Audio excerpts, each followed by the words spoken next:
nothing. So I gave her a date off the top of my head and never came back.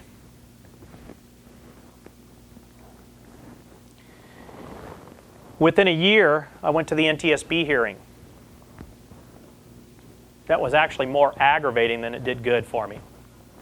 Because at the NTSB hearing, and I know folks like Eric and those guys would hate for me to say, it's a regular dog and pony show there, because everybody's blaming everybody else. However, a couple secondary assaults happened to me there. Number one, NTSB never contacted me with regards to an interview on what happened to this accident. I had the most exposure to it, but they never contacted me.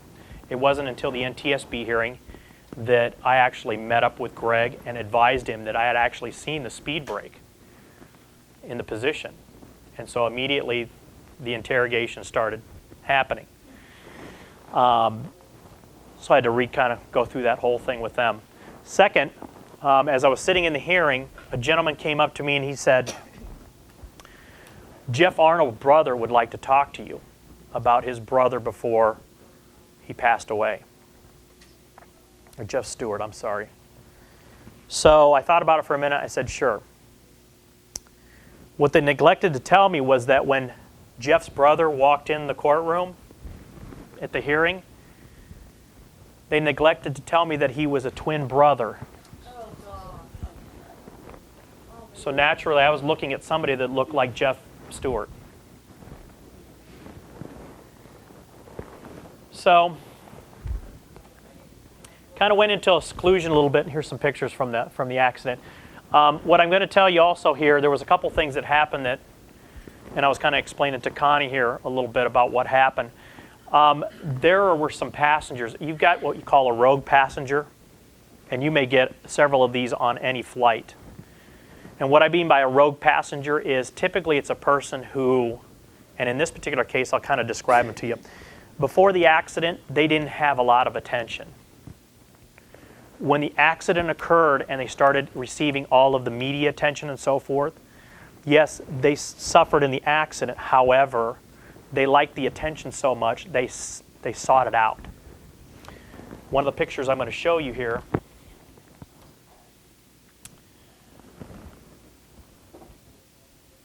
let me see here. That's the memorial. I'll show you a picture here in a minute. There's a passenger in one of these pictures. She's actually wearing a polo, and right here she has embroidered American Airlines flight fulfilled the request, took her down there. At first it was just her. Every week after that, she would call him up again and show up. There would be several other people with her. After 4 months, it ended up being almost like a tour group. The station manager finally had to put his foot down and say, no. You got to know your boundaries with your passengers on when to say no. Okay? Because that same person managed to have a relationship, and it was just a regular friendly relationship with the people who actually had the hangar that had all of the crash material in it, and managed to pilfer some of the items off of the aircraft, which I'm assuming is a federal offense. Yes. Okay? And you'll see this person in a couple of pictures. Actually, you'll see both persons, the one that had the relationship with the care team member and the other person who managed to make a real go at it.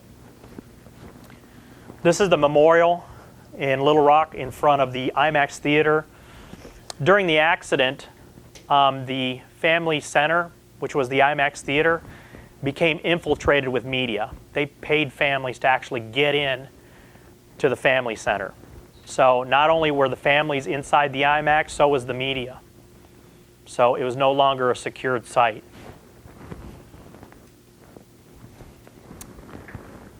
Some of the individuals from the flight, kind of give you a real quick synopsis. Brock Karts, who also speaks on the accident. This is Jeff Arnold. Barbara Hurd left the aircraft that night. She got off the aircraft, started walking to the river, and was screaming at the top of her lungs, "Where is God tonight?" Completely lost it. I know you can't, you want to switch the light off for a second? This young lady right here had the relationship with a care team member, and then after the relationship broke up, claimed that she had mental incapacity. That's why she got involved in the relationship. This lady right here, if you look at her polo, does that look like an airplane to you? That's exactly what it says on her shirt. American Airlines Flight 1420 Survivor. Okay? So you have to be very, very careful on the request of the people you are assigned to, because some of these people will push it to the limit and then some. Can you go ahead?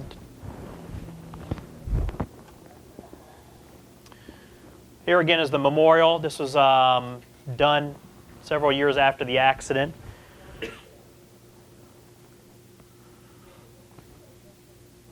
Which this part here really tore up the group, the survivor group. American Airlines gave $20,000 for memorial. The group that was from Arkansas made the decision to put the memorial in Russellville, since the majority of the fatalities were from Russellville, without consulting any of the other passengers. So when it came time to build this memorial, they had no money. And it was put in Little Rock, where it should have been in the first place. It really tore the group in half. I have survivors who are still mad at me because I threw the wreath in for the captain during a memorial ceremony, because they're still mad that it was the pilot's fault. It was considered pilot error, but look at all the dominoes that had to fall before this accident occurred.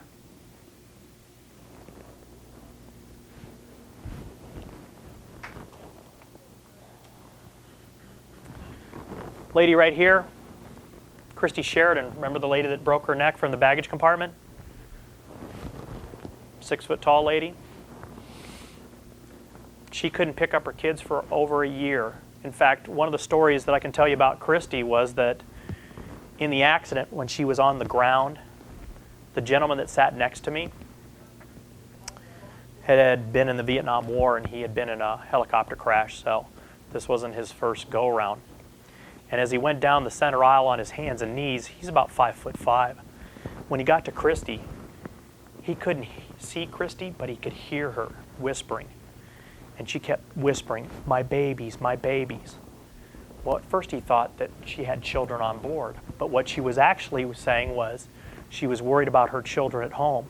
So he reached out, found her in the darkness, put her on his back, and then continued going down the center aisle on his hands and knees till he got out through the first class section of the aircraft.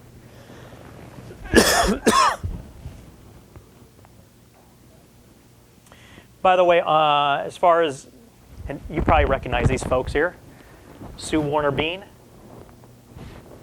Sandy Pearl, Southern Airways, New Hope, Alabama, 1976, I think. Not good at dates. And then you guys probably recognize Jim, right? Jim Hurd.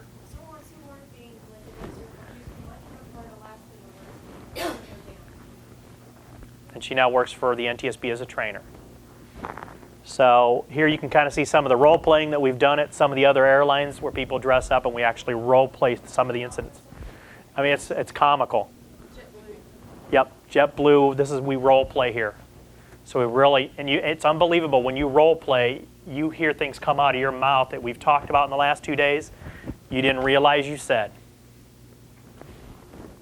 And then instead of going to see the psychiatrist, you know what I did? I dealt with it in my own way. And people, if you've got 139 people on board, you have 139 different personalities. So you have 139 different people you have to deal with. My particular way of dealing with this, I ran out one weekend, I bought a horse, and for the next 2 years, I rode that horse out in the desert, putting together the pieces of the accident.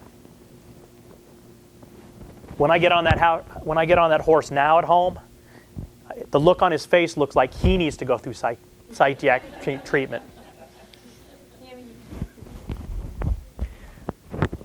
So there's some comments here also that were made. We actually had one child that was in a child restraint seat, not a scratch on them. So we know that works. Backwards. And again, when we talk about brace position, I think the brace position was originally a military application. It was just kind of inherited because when you're in a military aircraft, the seats sit backwards. And so if you're in the brace position in that format, you reduce your risk of injury. But research that the seats turn backwards at impact have a higher survival.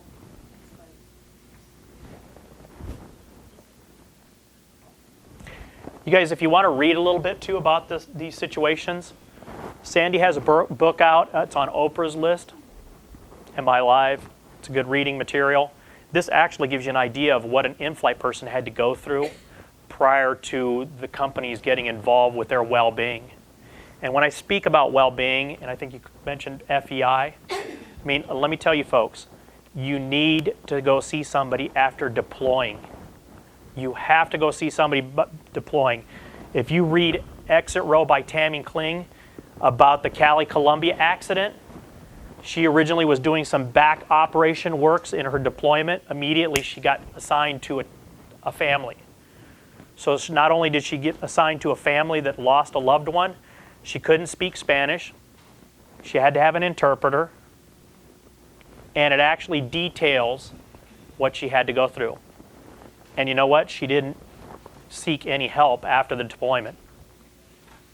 She ended up having to leave the company because she couldn't deal with it.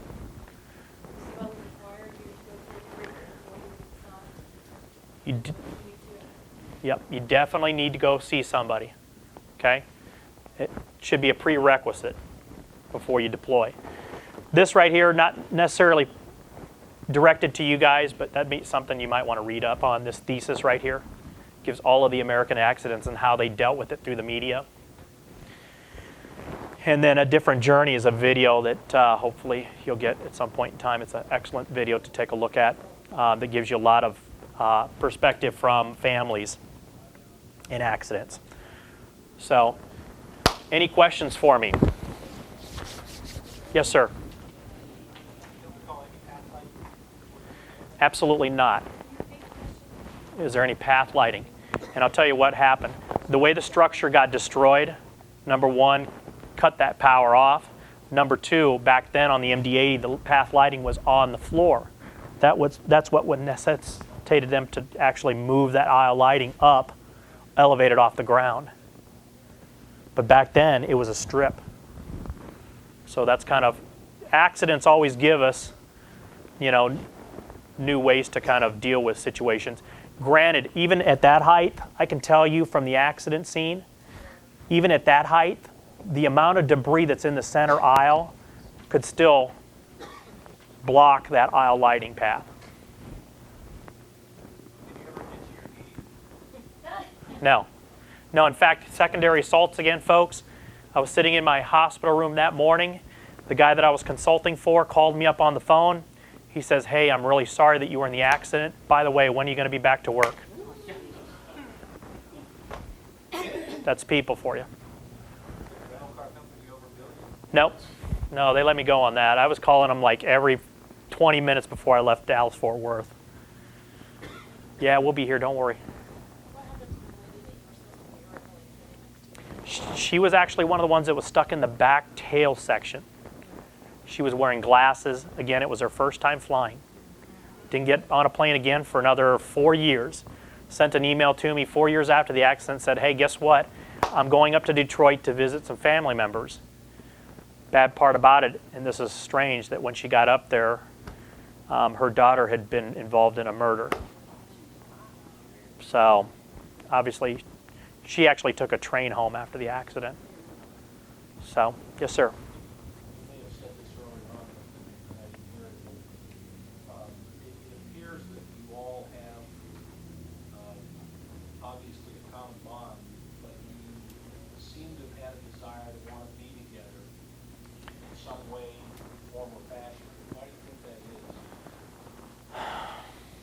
Well, obviously experiencing the same traumatic event kind of gathered us all together. The interesting dynamic was that for myself, it was easy for me to grasp the event. What I found happening was that the group itself, I found myself being pushed out to speak for the group. And they just kind of, that's just kind of how it evolved.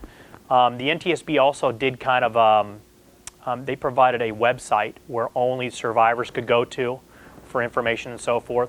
So it really helped to kind of gather the group, even though the majority were from Arkansas. We had groups from Dallas-Fort Worth.